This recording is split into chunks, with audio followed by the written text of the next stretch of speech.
back to 305 Insights. I am your host, Alan Somerton. I'm here with my brother, Miguel. What up?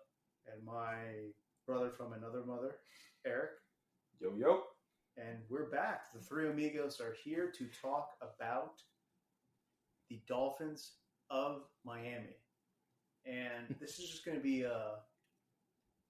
let's just use an insider wrestling term. We're shooting from the hip today, folks. Ooh, we're riffing it. And we're just in general just going to talk about what's on our mind about our hometown team. And with that being said, I want to start off with a generic idea of what I think are the negatives coming into this season. Ooh, you got to start bad? And the positive. Okay. Yes, we gotta Okay. finish on a high note. And then we'll transition to game one against the Jaguars. Ooh, I like that. I like this that. approach. All right. I like the agenda that we have for today. All right, boys. Way to state it. This is what I think are the negatives coming into this year. Mm-hmm. And to be honest, folks, it's not much. No, but in all seriousness, I think the big negative, and you'll realize it as soon as I start saying the names. Raheem Mostert, Teron Armstead, Jalen Ramsey, Calais Campbell, Jordan Poyer. What do all those guys have in common? Age. Thank you. These guys are, as I wrote in my notes, long in the tooth. And in today's NFL, will it be able to keep up with today's NFL on a 17-game in terms of healthiness basis? I mean, my thing is, I really like the Jordan Poyer signing. I think it brings them a different side of toughness. The problem is the Bills used him basically as a pseudo linebacker last year because of his inability to actually play in coverage. So, is that how we're going to use him? Is that how Anthony Weaver's going to use him, our new defensive coordinator? Calais Campbell is he's 1 year away from collecting Medicare and Medicaid in this country. And he's about 2 years away from Social Security. And he's going to be one of our defensive linemen. Like, Jalen Ramsey, still one of the better cornerbacks in the NFL, but we're seeing it now already. We're not even playing week one, and he's got hamstring issues. Is he going to be playing? He's going to be another Xavier Howard. It's week one. Like, Raheem Mostert, we all know what's going on with him. Teron Armstead, we all know what's going on with him. Like, those are what I'm concerned about going into this season is the dependent on veteran players. It's a double-edged sword where you want to have veteran leadership, but again, when your major key components, your left tackle, your cornerback, your safety, are on the elderly side, concerning. If you guys want to add to that, or if you guys want to talk about something else that you guys find negative. Well, I will say the way I'm looking at that, right? You can look at it the way that you're looking at it. Obviously, there's always going to be concern when you're looking at an age aspect of it, but we could treat this like a Kawhi Leonard situation. That we're going to sit him out. If we should be going into, you never want to look ahead, but what was the biggest thing that happened to the Dolphins that derailed them from getting to that point of winning their first playoff game? The injuries to all their key players. Exactly. So that is a higher possibility when you're dealing with somebody that's not just fighting against the other team, but fighting against Father Time. Who's undefeated? So I've heard. So the GOAT. But looking at the aspect of like how, we've never seen this as a fan base in quite a long time that we're thinking about games that are in November that are going to mean something to us, or in December. Because we're always looking and trying to, hopefully in September, we're going to be looking good, and then, it gives us a chance to have meaningful games in November. But with the talent level that we have on our team, and the experience that we have on our team, we have set the expectation that we are going to be playing meaningful games in November. So, yes, I do agree with your concerns. It's concerning. It's very concerning. But, for example, like you got Jalen Ramsey that probably might not play in week 1. Pretty scary, to be honest. We're depending on Ethan Bonner and Storm Duck. Which I don't want to dive into week 1's matchup yet. Storm. But I am. Ducky. I am thinking of. I am thinking of the negative. Now the positive. You know, if you've been following this podcast, we're not going to go for the positive just yet. We have to hear if Miguel agrees with the negatives or if he has negatives of his own. Oh well, my negative, I think, looking into it, was how the injuries that we had in our pass rushing. How quickly are they going to get back into the level of playing that they're going to be at? That's my scare, because those are obviously injuries that are very, very, very big. These are not minor injuries, but Jalen Phillips does look good. He's been doing practice and he's been out there. But I do have that concern of how long we have to wait for those key impactful players going into the season and then when they're actually playing. But that's my biggest fear, I say, or worry. What about you, Miguel? I think my negative worry or fear is probably what everybody else thinks about all the time is our offensive line. Ooh. And it's something that time and time again for me, it feels like over 3 years or just a long time since we had Jake Long as our draft pick. And good man. That guy would have been so good if his knees just yeah, so it's an occurring theme that has been going on. That guy might be retiring at this point. So we're really, like Alan brought up, that we're really dependent on Terran Armstead. And yes, Patrick Paul looks great at left tackle, and he's our future. I can agree with that. But beyond that, it's scary to know that we're such a volatile offense, and yet we're dependent on an offensive line that is borderline average, and we're two injuries away from just being horrific. But I will say this, that what's his name? Brewster, right? The offensive line coach, Butch. Is it Butch? His name Butch? I forgot. Butch Davis? Butch Jones? No, man. No, I don't know his name. The offensive line coach, he somehow created a stability on the offensive line last season. And we talked about this because the offensive line kept Tua clean last season. But Butch Berry, there you go. It comes to a point in time where like how he himself can only do so much with the players that he has available to him.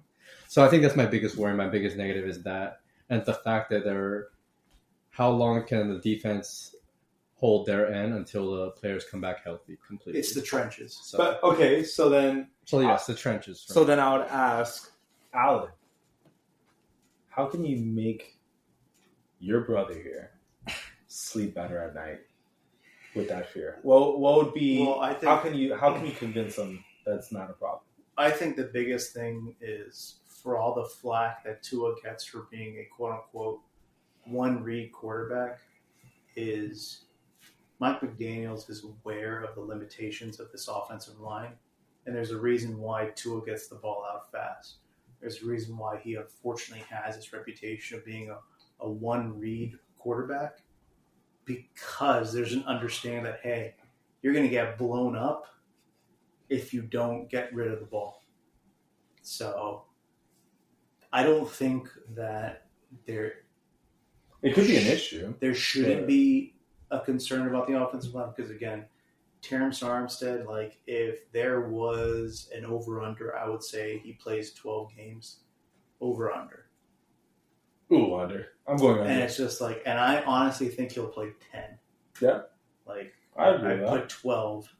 And so that means there's 5. He's a great when he's on the field, left tackle. Yeah. There's a reason why he's available, though. It's just I don't know. His body's just very brittle, man, and it doesn't take much just for him need to that- get Well, it's injured. because the NFL doesn't care about player safety, but that's for another topic.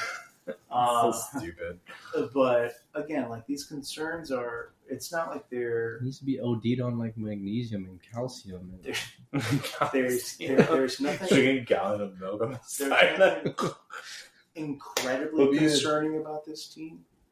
Ideally, by December, you're going to have Phillips at full health, even though he's allegedly active for week one. But He's not even whatever. He's not. You're going to have Phillips and Chubb.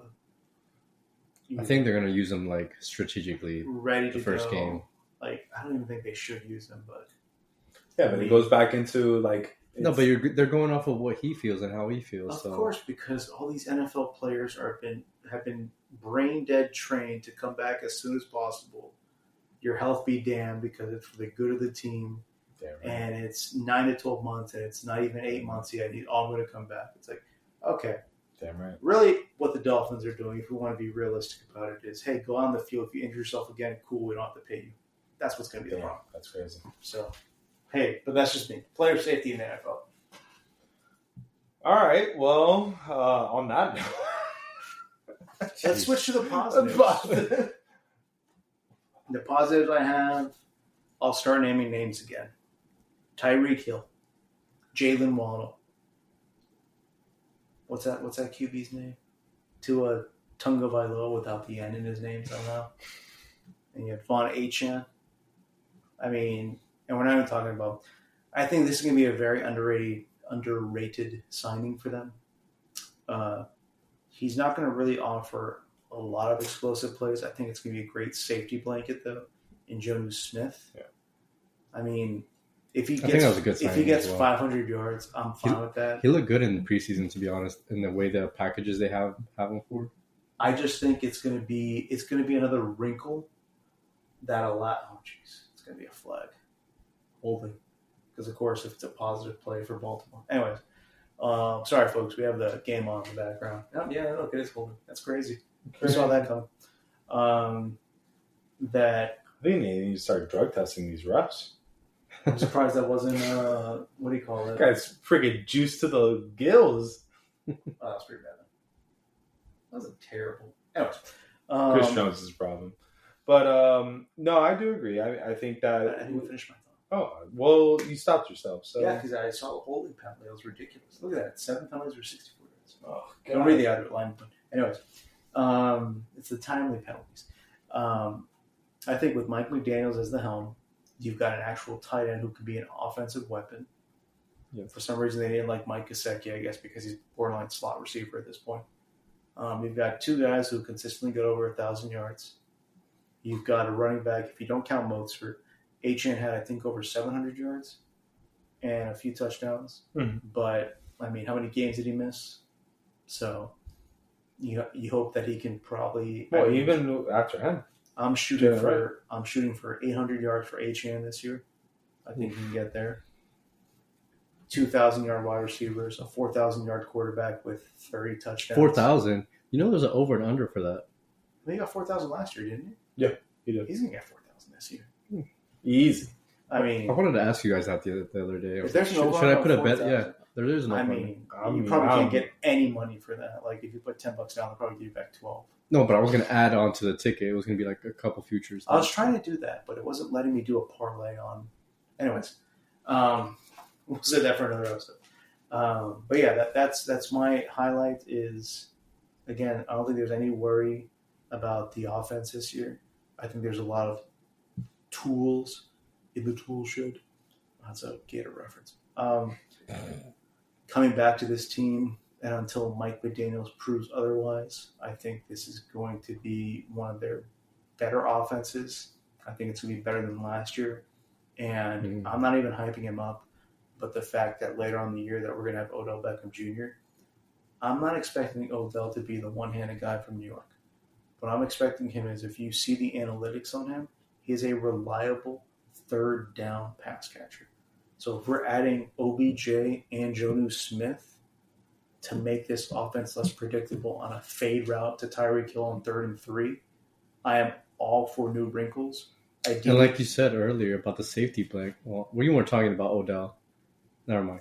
No, go. I thought you were talking about safety blanket about Odell Beck. No, OBJ. Johnny Smith, but like for third down conversions. Yeah, like it'll also help Waddle. To me, like it'll help Waddle too. Well, that's what I'm saying. I mean, what about Braxton Berrios, guys? No, because you always said like it's always gonna be you know Tyreek Hill number one option, and like other teams didn't have problems guarding Waddle, and I feel like he never got opportunities on like those second and third downs. But like OBJ will give him the opportunity to like free up him. There's a lot of problems. If I was a defensive coordinator, like I would be losing sleep.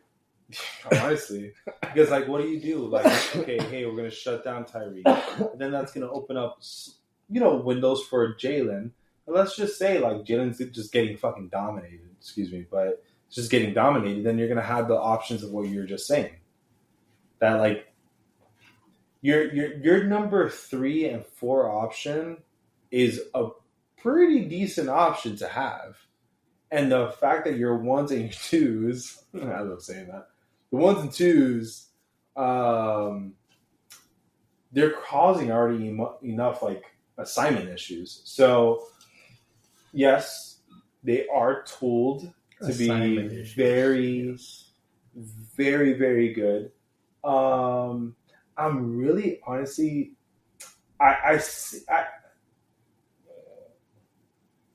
wow. Sorry, folks, we're watching. Touchdown! That was likely to be a touchdown. Oh my gosh! You just put a move on him. Live reaction. Sorry, folks. Live reaction. Live reaction. Don't worry. This pod's gonna actually have a video, so that's coming soon for you guys. What? Spoiler. That was off the record. That was off the record. What a Matt! This was a Madden juke. Right so, as I was saying, is that I can't even. Oh my god! No, this last part right here. That was a Madden juke right there. I'm telling you, is he able to leave? Yeah, he is. Yeah. Waiver claim. Keep talking. Or Miguel, we can just sit here in silence. So I think I want to add the positives. I will say the positives is our offense. I want to say our positives, but more specifically our running backs. I want to make a bold prediction and say that. I mean, I feel like it can happen easily. I want to say that we're going to have our 3 running backs have over 500 yards rushing. Mostert, A-Chain, and Jalen Wright. Three 500-yard rushers. 3. That is a hot take. That's a bet you should put into. You know what? I feel like that's something that can definitely happen, especially like with all the motions and like the packages that McDaniels is going to have set up. It's something that I'm very excited for is just like the running game. See if it's not going to be abandoned when it shouldn't be abandoned at all, and should be something to be, cemented into the game plan from the first game to the last game. So that's something that I'm positive and excited for. I do feel that that's going to be.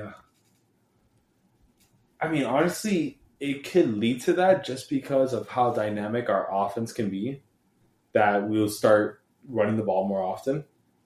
I do see that more than likely happening. But all in all, though, the offense looks good. The offense has the weapons.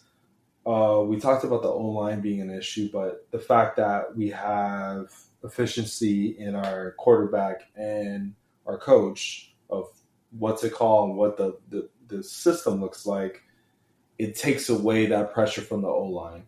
But no offense is perfect, obviously.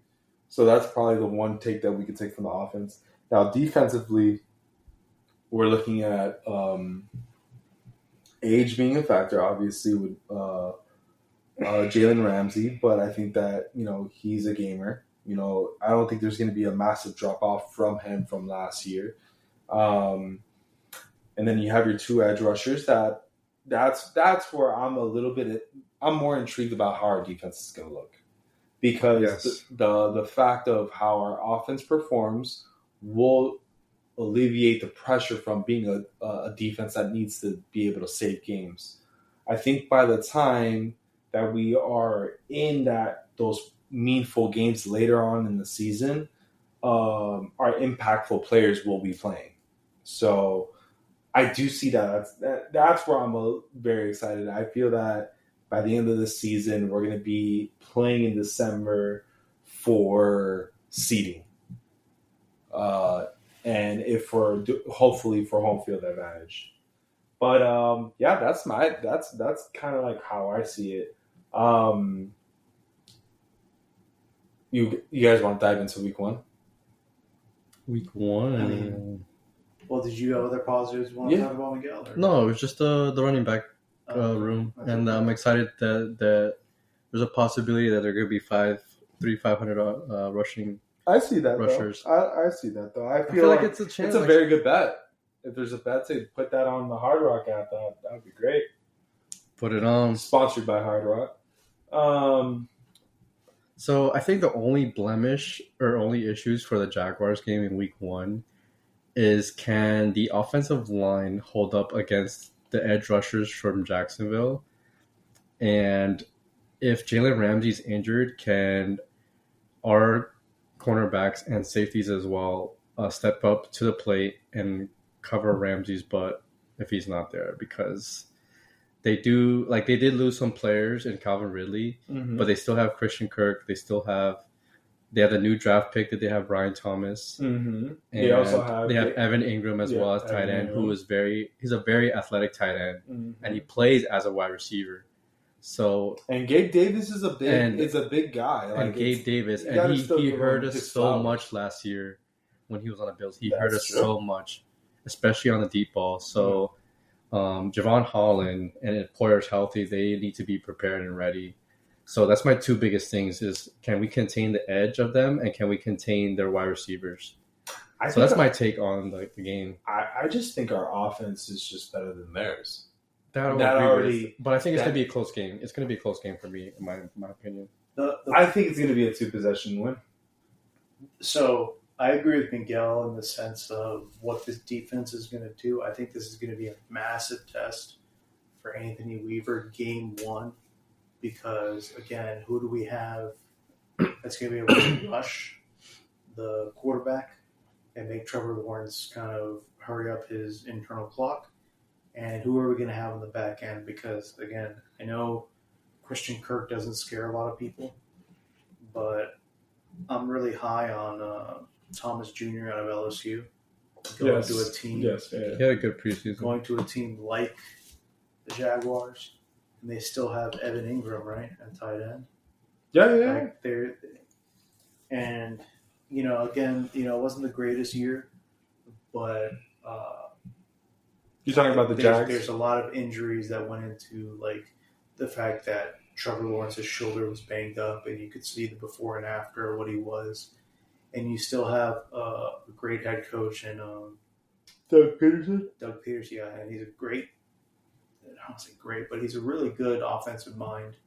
And you just got. I think he's going to take over the play call. You've got a lot of pieces there. You got Etienne. I know he was disappointing, but you've got a kind of like a. You've got a thunder and lightning with it. No, not Etienne. I meant Bigsby. I was going to say Tank Bigsby. But you got a thunder and lightning sort of situation. I know Bigsby. That's what I was saying. He was kind of disappointing, but again, you can have Etienne and Bigsby. That's not like the greatest combination, but it's still.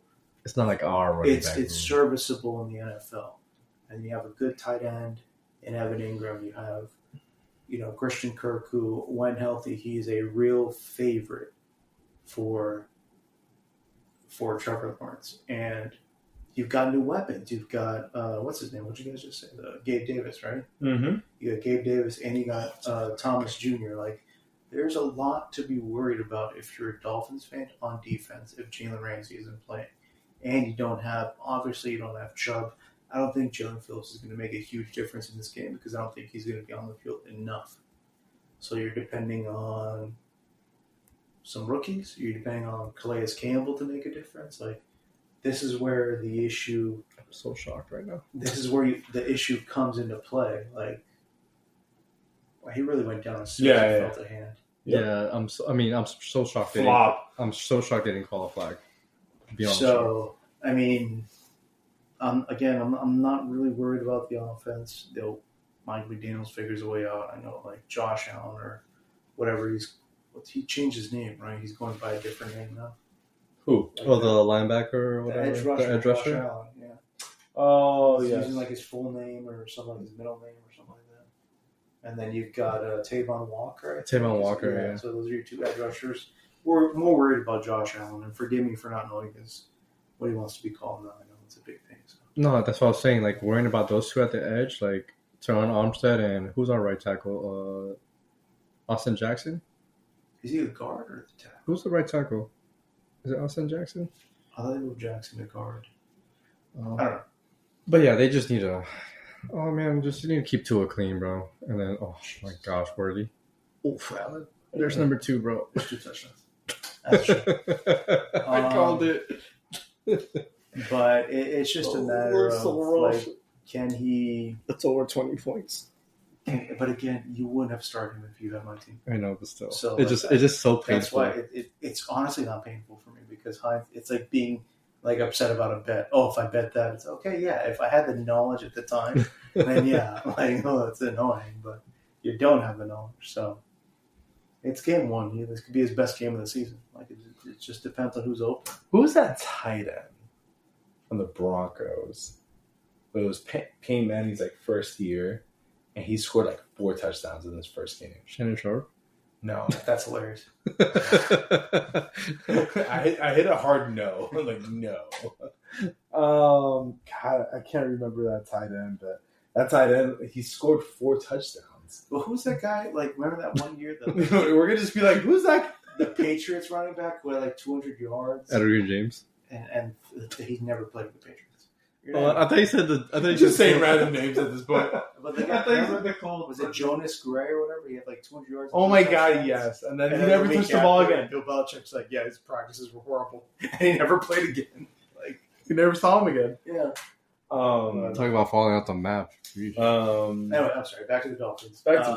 But I will say that I think our offense overall is too powerful.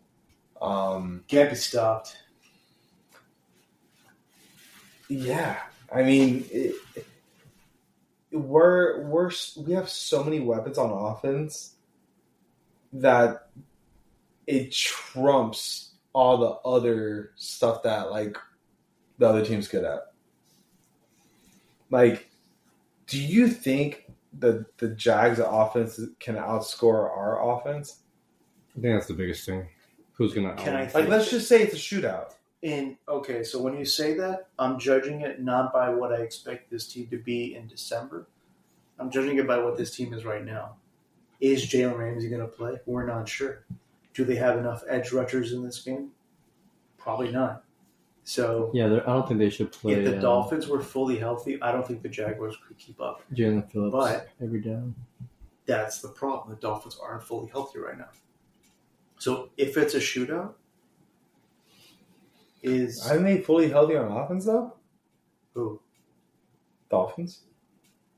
Yeah, but you're asking me if it's a shootout. Like, if it's a shootout, then the Dolphins aren't really stopping them on defense. Yeah. Who do you trust more, whatever's on the Dolphins right now, or Josh Allen and Walker? Josh Allen, Walker. Yeah, but we're the. You're hoping scheme beats talent. Yes, all the time, every day. Yeah, that's how. But we also don't know the scheme of the Jaguars either. Like, we're not really assuming that. Like, I'm just saying that. Like, I think our defense, and we don't know will what our defense will hold their own against the Jags because of what I saw from the Jags. We have to hope that the Jaguars had, I think, 30 something. I don't know if it was 30 or 35 turnovers last year.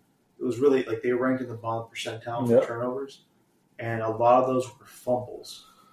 So you got to hope that we can create some fumbles here and there. And when you guys are saying 2 scores, technically that's 10 points because it's a touchdown and field goal. So, like, if you're saying the Dolphins can win by 10 points, that's not unreasonable if you can get that one fumble, that one turnover, that kind of, and you capitalize on it. that's fine. But if it's a shootout, that concerns me because you have to, in my mind, you have to trust the team that has more talent on the field and the fact that they're probably going to have good coaching. Like, I'm not saying the Jaguars are going to be, barn burners when it comes to defense, but if you have the carcass of what the Miami Dolphins defense is expected to be versus a Jaguars team that has their health in order, I'm going to take the healthy team over the team that has plug and play, where the scheme is really good or not, and we don't know if the scheme is good. There's more question marks on the defensive aspect, but the Jags know exactly what they are. Is that basically... Yes. Like, the Jags are going to show up and show what they are Sunday. It's going to be a fight, let me tell you. But the Dolphins have a lot of question marks on their defense just because of the health aspect of it. That's the only reason. Someone's going to spend a lot of money on this guy. No, he's going to take over Mark Andrews' spot. Yeah, what happened to him? He's injured? What did I tell you guys? What's going to happen this year? Well, he's not fully healthy right now, is he? What did I tell you guys this year? I thought he's going to... Ravens are going to go to defense. Go to the Super Bowl, win it, and then Mark Andrews is going to retire. Yeah, just save that for like another podcast. So, all right, guys, we're kind of distracted by this game. Are we good on the Dolphins? I'm good on the Dolphins. I feel very confident about the Dolphins moving forward. All right, folks. They will cover the spread this week. Oh, what's the spread actually? I think it's 3.5. 3.5. 3.5. Yeah. All right, they cover. I think Okay. that's hammer it down. I think we're all in. That's what do you call it? All in favor. What do you call it when All in favor? For a win. No, what do you call it for a sure pick, Eric? Eric's Lock. guarantee. That's a lock. There you go, lock pick. There you Yeah, go. that's my lock pick. There Yeah. you go. That's a definite lock pick right there. We'll talk about that in another podcast about what our picks are going to be. But that is a lock pick for me. I will be taking the Dolphins minus 3.5. All right, folks. Long-winded conversation here. We went all over the place, but you know the drill. I say it every podcast. I'll say it on this one too. We're on Spotify. We're on Apple Podcasts. We're on YouTube. Don't forget to like, subscribe, follow. Eric, send us off with your line. Guys, I just want to say I appreciate you guys being on this ride. And when you see that subscribe button, you see that like button, I just don't want you to press it. I want you to go ahead and smash that like button and subscribe so you can get all the information about this podcast coming right at you to your phone. Have a good one, ladies and gentlemen. Peace.